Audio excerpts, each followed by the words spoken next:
आज का जो चैप्टर है वो डेमोक्रेसी से रिलेट करता है। ये चैप्टर क्लास 9th का फर्स्ट चैप्टर है, जिसमें कि बताया गया है कि डेमोक्रेसी क्या है और हमें डेमोक्रेसी क्यों अपनानी चाहिए। अगर हम बात करें, डेमोक्रेसी भी एक क्या है, फॉर्म्स ऑफ गवर्नमेंट का पार्ट है। कि फॉर्म्स ऑफ गवर्नमेंट होती क्या हैं?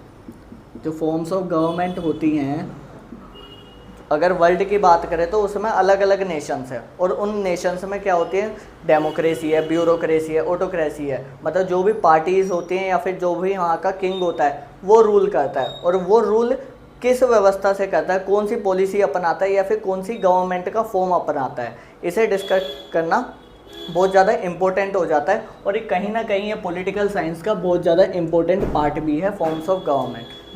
फॉर्म्स ऑफ गवर्नमेंट की बात करें तो इसमें अलग अलग फॉर्म्स है, जैसे कि ब्यूरोक्रेसी,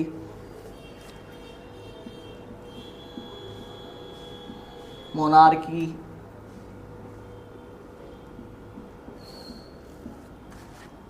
ऑटोक्रेसी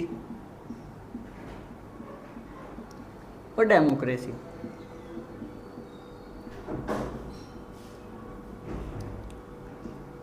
अगर हम बात करते हैं ब्यूरोक्रेसी की, तो ब्यूरोक्रेसी में क्या आते हैं, जो आईएएस होते हैं, जो भी आईपीएस होते हैं, वो क्या करते हैं, ऐसे लोग ही जो हमारा नेशन है उसमें क्या होना चाहिए, क्या डिसीजंस होते हैं और नेशन को कैसे रूल किया जाएगा, वो ये डिस्कस करते हैं और ये ही डिफ़ाइन करते हैं। इन्हीं के डिसीज़न पे जो भी नीतियाँ होती हैं वो सारी बनाई जाती हैं। जो भी डिसीजंस होते हैं, जो भी बिल, एक्ट, ये सब बनते हैं, वो इन्हीं के डिसीजन पे बनते हैं। मोनार्की की बात करें तो इसमें किंग होता है। किंग मतलब राजा। जो राजा है वही पूरे नेशन पे अपना कंट्रोल रखता है और उसी का डिसीजन मैटर करता है, वो चाहे किसी की सुने ना सुने। जैसे कि हमने बात करी थी फ्रेंच रेवोल्यूशन में। फ्रेंच रेवोल्यूशन में जो किंग था वो था लुइस 16। वो अब किसी की नहीं सुनना था और वो अपना ही रूल कर रहा था। पूरे फ्रेंच रेवोल्यूशन उसी के चक्कर में हुआ था। फिर आती है ऑटोक्रेसी की बात करें। ऑटोक्रेसी में क्या होती है, एक पार्टी होती है जो सिंगल पार्टी ही रूल करती है, वो ही अपने कैंडिडेट से निकालती है और वो जितने भी लोग हैं उसी कैंडिडेट को चुनते हैं और वही कैंडिडेट एक सिंगल पार्टी के होते हैं। मान लीजिए एक पार्टी है, उसने अपने 2 कैंडिडेट निकाले, बी और सी। जो लोग हैं या तो वो बी को चुनेंगे या सी को चुनेंगे, लेकिन अगर वो दोनों में से किसी को भी चुनते हैं तो वो इनडायरेक्टली चुनते हैं ए पार्टी को। तो ये होती है ऑटोक्रेसी। डेमोक्रेसी क्या होते हैं, डेमोक्रेसी एक अच्छा गवर्नमेंट का पार्ट है, एक अच्छी फॉर्म ऑफ गवर्नमेंट है। और ज़्यादातर नेशन से जो है, अगर हम यूनाइटेड नेशन की बात करें तो उसमें 193 जो भी कंट्रीज़ हैं वो सब अपने आप को क्या बताती है, एक डेमोक्रेटिक कंट्री बताती है। अब ऐसा क्यों बताती हैं, इसमें बात आती है एक रेपुटेशन की, कि अगर हम किसी भी डेमोक्रेटिक कंट्री की बात करते हैं तो हमें सीधा सीधा पता चलता है कि वहाँ के जितने भी लोग हैं उनको फ्रीडम मिल रखी है, इक्वलिटी मिल रखी है, राइट टू वोट मिल रखा है और वो अपनी फ्रीडम को एंजॉय कर रहे हैं। और डेमोक्रेसी होती क्या है, डेमोक्रेसी का सिंपल मीनिंग होता है जो लोग हैं, लोगों द्वारा ही शासन किया जा रहा है। लोगों द्वारा शासन मतलब जो भी पीपल हैं उस कंट्री के, मतलब सिटीजन्स हैं, वो क्या करते हैं, वोट करते हैं। वोट करने के बाद वो एक पार्टी को चुनते हैं और जो भी पार्टी के मेंबर्स होते हैं वो उन्हीं लोगों को आगे रिप्रेजेंट करते हैं। कि मान लीजिए आपके एरिया से एक मेंबर ऑफ पार्लियामेंट के चुनाव के लिए कोई खड़ा हुआ है और आपने उसे वोट करके जिता दिया। अब वही पर्सन आपको क्या करेगा, पार्लियामेंट में रिप्रेजेंट करेगा। जो भी आपकी नीड्स हैं वो पार्लियामेंट में उसके थ्रू बताई जाएंगी और उसी के थ्रू काम किया जाएगा, क्योंकि वो आपने चुना है। मान ली, और इसका मतलब है सीधा सीधा आप ही रूल कर रहे हो। तो इसलिए कहा जाता है जो डेमोक्रेसी की गवर्नमेंट है उसमें रूल कौन करता है, पीपल ही रूल करते हैं, उसके सिटीजन्स ही रूल करते हैं। अब हम बात करेंगे जो डेमोक्रेसी की एक सिंपल डेफिनेशन जो कि हमारी एनसीईआरटी की बुक में भी डिफाइन है उसकी, और वही बताएगी कि हमें डेमोक्रेसी है क्या वास्तविकता में। पहले हमने एक एग्जाम्पल के थ्रू समझ लिया कि डेमोक्रेसी होती क्या है, उसमें लोगों द्वारा चुनाव कैसे होता है, जो भी रूलर्स हैं वो कैसे इलेक्ट होते हैं। अगर हम डेमोक्रेसी की इस डेफिनेशन की बात करें तो ये बताती है democracy is a form of government. जैसे कि हमें पता है फॉर्म ऑफ गवर्नमेंट अलग अलग तरीके की होती है, तो उन्हीं में से जो डेमोक्रेसी है एक फॉर्म है गवर्नमेंट की, in which the ruler are elected by people. कि सिंपल सी बात है, जो भी रूलर्स होंगे वहाँ के, जो भी लोगों पर शासन करेंगे, या फिर जो भी गवर्नमेंट होगी, जो भी सारे डिसीजंस लेगी, एक्ट बनाएगी, बिल्स बनाएगी, जो भी काम करेगी, वो किसके द्वारा चुनी गई होगी? वो चुनी गई होगी लोगों द्वारा।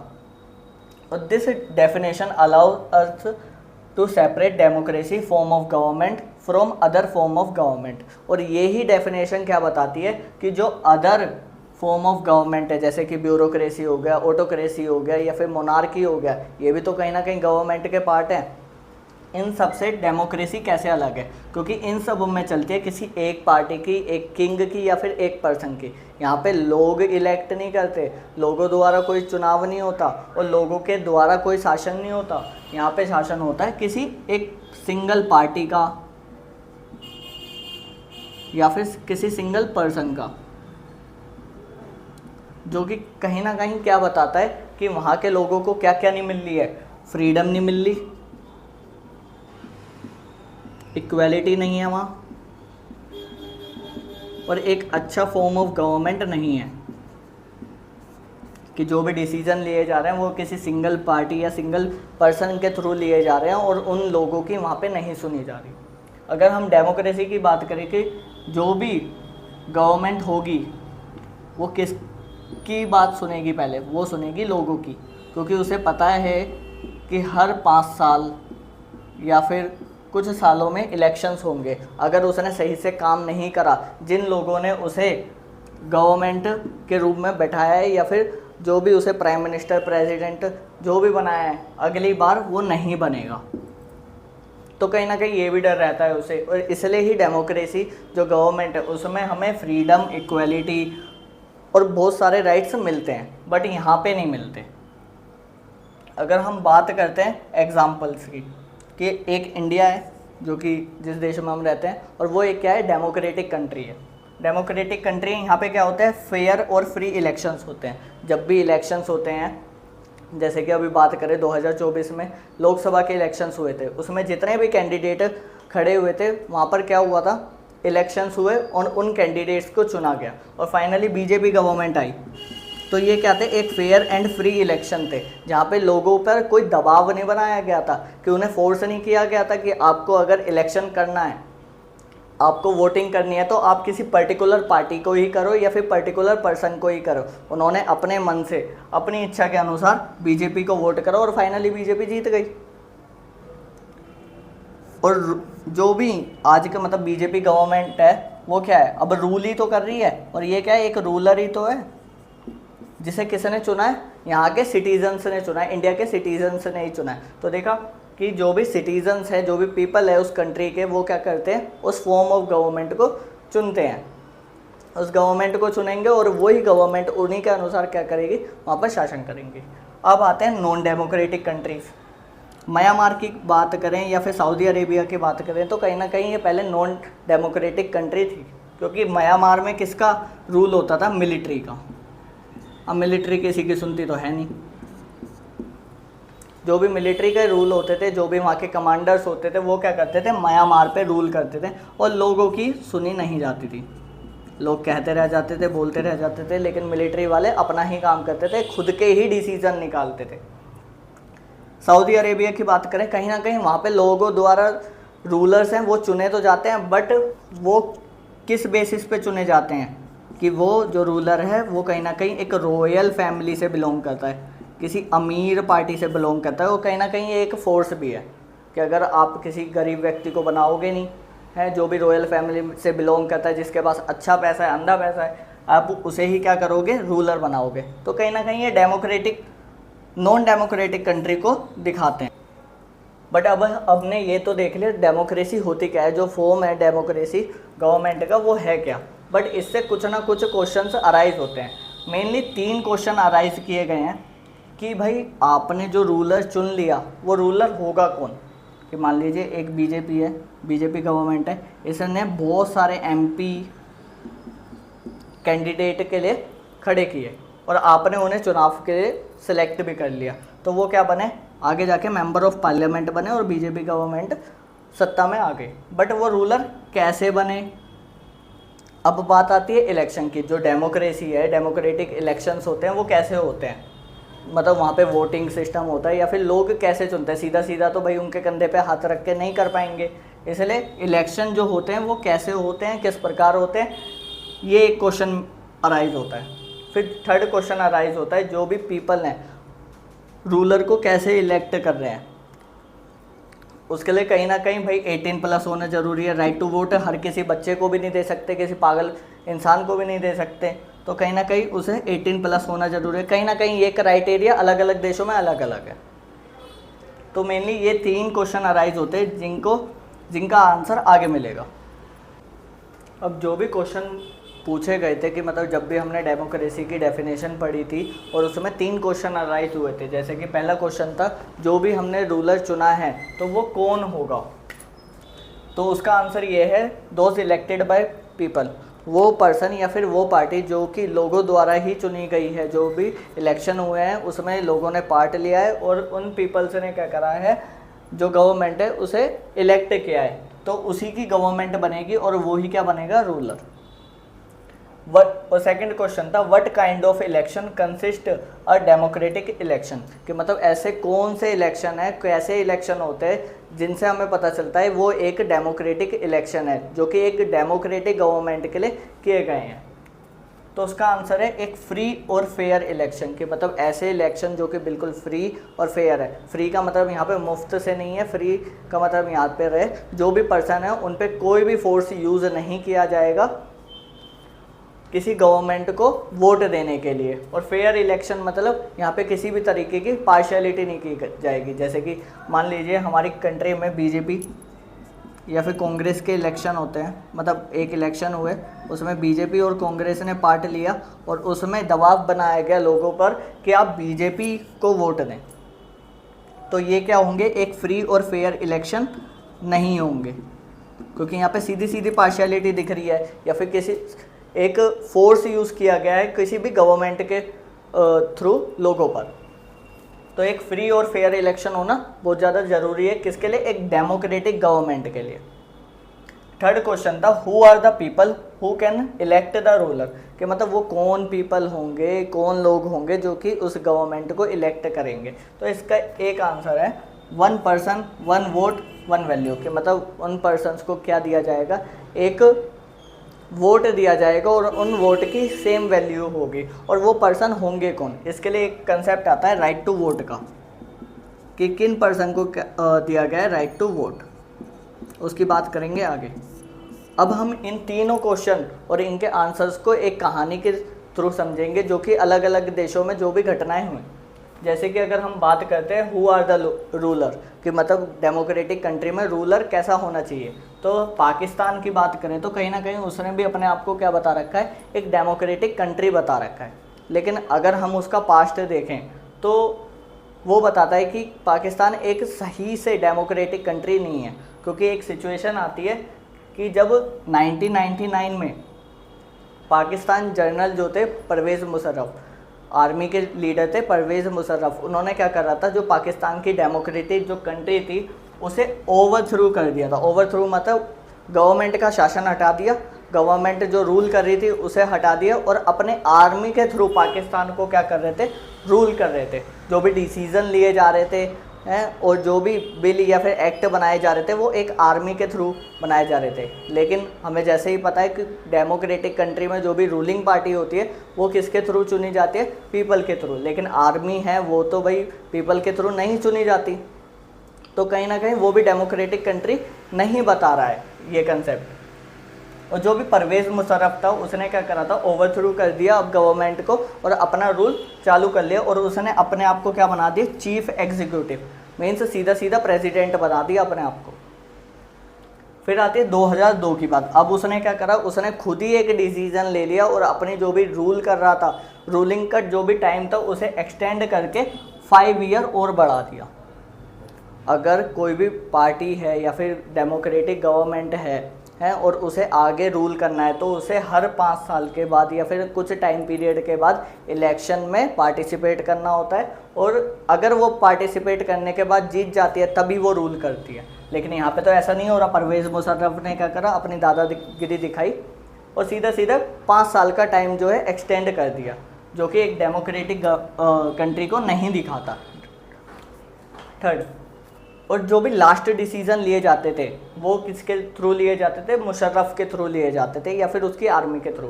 कि अब जो परवेज़ मुशर्रफ था उसने क्या करा, एक बिल पास करा दिया, मतलब खुद ही एक एक्ट बना दिया जिसमें कि बताया गया जो भी लास्ट डिसीजन होगा वो किसके थ्रू लिया जाएगा? वहाँ की आर्मी के थ्रू और मुशर्रफ के थ्रू। जिससे कि हमें सीधी सीधी अगर हम तीनों कंसेप्ट की बात करें तो हमें सीधा सीधा पता चलता है कि जो आर्मी है उसके पास ही सारी पावर है, वही डिसीज़न लेगी, वही लोगों पे रूल करेगी, वही अपनी मनमानी चलाएगी। लेकिन साफ साफ पता चलता है कि आर्मी तो इलेक्ट की ही नहीं गई थी लोगों के थ्रू। और डेमोक्रेटिक कंट्री का जो मेन फीचर है, कहीं ना कहीं ये फीचर भी है कि जो भी गवर्नमेंट रूल करेगी वो किसके थ्रू चुनी जाएगी? वो लोगों के थ्रू ही चुनी जाएगी। तो इनसे पता चलता है पाकिस्तान जो था एक कहीं ना कहीं डेमोक्रेटिक कंट्री नहीं था। और जो भी इलेक्टेड गवर्नमेंट होगी उसी के पास पावर होनी चाहिए, लेकिन यहाँ पे पावर थी ही नहीं। यहाँ पे पावर थी आर्मी के पास, गवर्नमेंट जो कि इलेक्टेड है उसके पास पावर ही नहीं थी। तो कहीं ना कहीं ये डील करता है कि जो गवर्नमेंट है वो डेमोक्रेटिक नहीं थी पाकिस्तान में। और एक बहुत ज़्यादा यही आंसर है इस क्वेश्चन का कि कौन रूलर होना चाहिए? वो रूलर होगा डेमोक्रेटिक कंट्री या फिर डेमोक्रेटिक गवर्नमेंट का, जिसे किसके थ्रू चुना गया होगा पीपल्स के थ्रू। आंसर का तो जवाब यही था कि कोई रूलर कौन होगा? रूलर वही पर्सन होगा जो कि पीपल के थ्रू इलेक्ट किया जाएगा। अब इलेक्ट से पता चलता है एक इलेक्शन होते होंगे जहाँ पे जो लोग हैं वो अपने रूलर को चुनते होंगे, बट वो इलेक्शन होने कैसे चाहिए कि वहाँ पे पार्शियलिटी नहीं होनी चाहिए, फेयर होने चाहिए, फ्री इलेक्शन होने चाहिए और सभी लोग उसमें क्या कर सकें? पार्टिसिपेट कर सकें। तो इसके लिए एक कहानी जाननी बहुत ज़रूरी है जो कि एक मैक्सिको की कहानी है। मैक्सिको की एक सिंपल सी कहानी है जो कि हमें बताती है एक फेयर और फ्री इलेक्शन कैसे होते हैं उसके बारे में। कि अगर हम मैक्सिको की बात करें तो मैक्सिको में सन 1930 में जब वो इंडिपेंडेंट हो चुका था तो वहाँ पे हर 6 साल में क्या किए जाते थे? इलेक्शन कराए जाते थे। और उन्हीं इलेक्शन में जो भी पार्टी जीतती थी उसी का जो रूलर होता था वो क्या करता था? उस नेशन पे मैक्सिको में क्या करता था? गवर्नमेंट को रूल करता था। और वहाँ पर है ना हमेशा एक ही पार्टी जीतती थी जिस पार्टी को PRI कहा जाता था।